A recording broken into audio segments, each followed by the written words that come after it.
Les amis, bien le bonjour, j'espère que vous allez bien.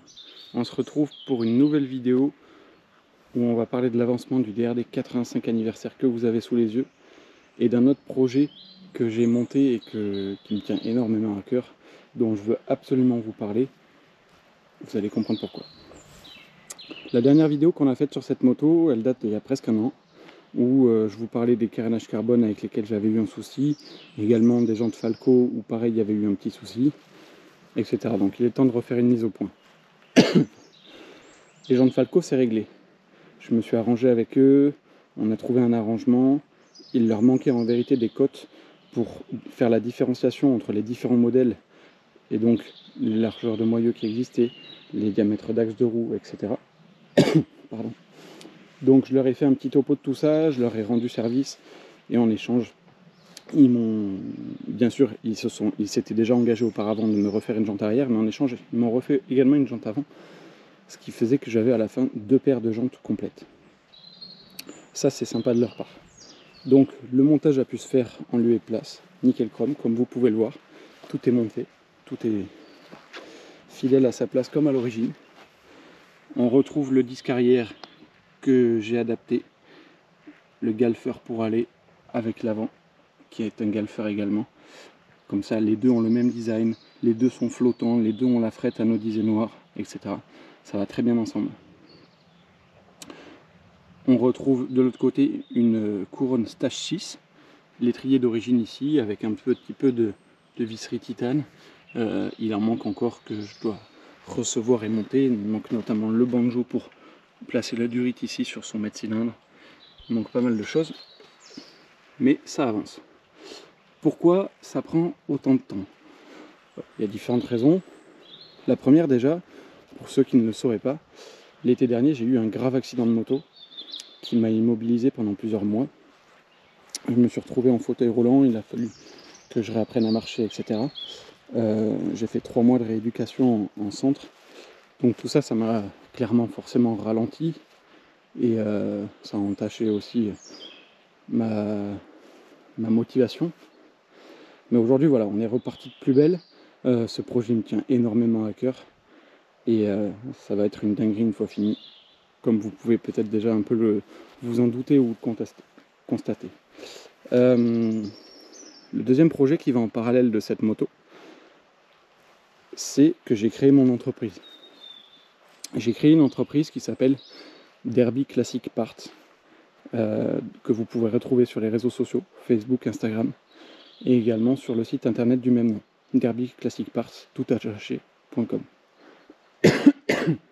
Le but de cette entreprise, c'est de concevoir, de recréer et de proposer à la vente des pièces pour les derbies, pour tous ceux qui veulent faire de la restauration d'une part, sur des modèles typiques comme à l'origine, à l'époque, etc. Mais aussi ceux qui veulent faire de la pièce sur mesure ou s'axer sur de la compétition. Donc il y a plein de choses qui rentrent en compte. Je propose des éléments de déco d'origine. Il y a plein de choses qui sont sur le point d'arriver aussi. Des kits déco, des housses de selle. Je vous parle là de motifs d'origine. Par exemple, une kit déco de DRD03 avec sa housse de selle. Un pack complet. Ça, je sais qu'il y en a beaucoup qui vont vouloir sauter sur l'occasion. Il y a plein d'autres éléments. En ce moment, il est en cours de fabrication pour cette moto. J'ai un réservoir en alu qui va venir ici, mais on va dire de façon un peu chiadée, c'est-à-dire qu'il reprend toutes les codes de l'origine, mais avec quelques améliorations pour faciliter le montage de gros carbus, etc. Vous l'avez peut-être remarqué tout à l'heure quand je vous en parlais, ici on a un axe de roue qui est complètement en titane, avec ses beaux écrous, les petites goupilles. Typiquement, ça va aussi bien sur une machine esthétique que pour de la compétition. Ça, c'est d'ores et déjà disponible sur le site internet. Et il y a tout un tas d'autres éléments qui vont arriver petit à petit. Des pièces sur mesure, des pièces CNC, des pièces en carbone, des pièces en titane, de la déco, de la housse de selle comme je vous ai dit, des amortisseurs. Je peux déjà proposer à la vente, il est disponible sur le site internet, amortisseur arrière Öhlins pour Derby DRD. Alors là, on est sur du très haut de gamme et un prix qui va avec forcément.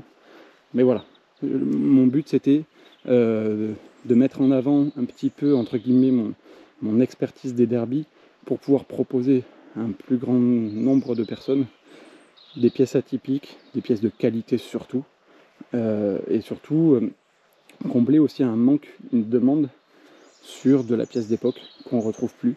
Donc si on peut faire de la reproduction qui soit qualitative, moi ça m'intéresse. Voilà pour ce projet, je vous invite à aller voir sur les réseaux sociaux, je les mettrai en description de la vidéo. Comme ça, ce sera plus simple pour vous de les retrouver. Pour continuer sur la moto, donc les roues étant montées, on va pouvoir avancer un peu plus vite maintenant. Clairement, quand vous pouvez déplacer la moto, etc., ça permet déjà de la regarder sous différents angles et de pouvoir avancer différemment. J'ai une grosse commande de visserie titane à passer. Il y en a déjà un peu partout sur la moto, hein, mais il m'en reste encore pas mal à commander. Il y a plein de petites choses, de petits détails. Ici, par exemple, le métier de frein avant, qui est un modèle que vous connaissez tous, que toutes les marques déclinent. Je vais le conserver parce qu'en soi, ça me va très bien, mais je vais améliorer un petit peu l'esthétique de ce dernier. Ici, va prendre place un bouchon Béringer, un peu de visserie titane et une jolie patte en carbone ou en aluminium, mais plus esthétique que celle-ci, une belle durite, etc., etc. Ici, je vous l'ai dit, il manque l'avis Banjo pour relier au mètre cylindre. Il y a déjà que je possède le cache carbone qui vient ici. La pédale de frein, Conti, je ne sais pas si je laisse celle couleur alu comme celle-ci ou si je mets une rouge anodisée que j'ai également en stock. Là-dessous, il y a un protège-disque rouge qui va prendre place aussi au niveau du bras oscillant. L'amortisseur, là, c'est pas du tout l'amortisseur définitif. J'ai un amortisseur LK Stage 3, donc LK c'est une marque de suspension de quad canadienne de très bonne qualité. Donc j'ai un amortisseur qui va prendre place ici, il me faudra faire une petite pièce sur mesure ici en parcotte pour déporter la fixation sur l'arrière.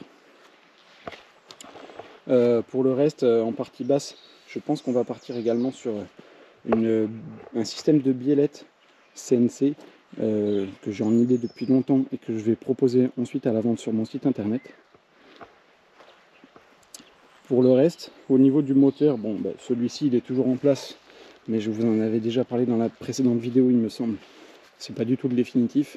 J'attends une paire de carters Neo sur lequel prendra place un cylindre 100 cm3 Malossi Testarossa, donc celui en anthrax de goujon FL. Et là-dessus, je vous prépare encore plein de belles choses qui restent un peu surprises pour l'instant. Les carénages, je m'en occuperai en dernier. Dans un premier temps, il y aura les carénages de DRD 85 Anniversary que vous avez déjà vu, mais je pense pouvoir faire une petite surprise là-dessus. Voilà pour l'avancement, même s'il n'y a pas eu vraiment d'avancement notoire, mais tout prend forme petit à petit. Ça reste quand même, pour ceux qui font des gros projets d'envergure en 50, vous le savez, ça prend du temps, ça prend beaucoup d'argent, et d'autant plus que moi j'en ai pas qu'un. Vous savez, j'ai plein d'autres projets à côté, donc me partager entre tous, c'est un peu compliqué. En tout cas, voilà, ça avance. Je voulais vous montrer ça en image. Et je vous dis à très bientôt pour la suite. Merci à tous.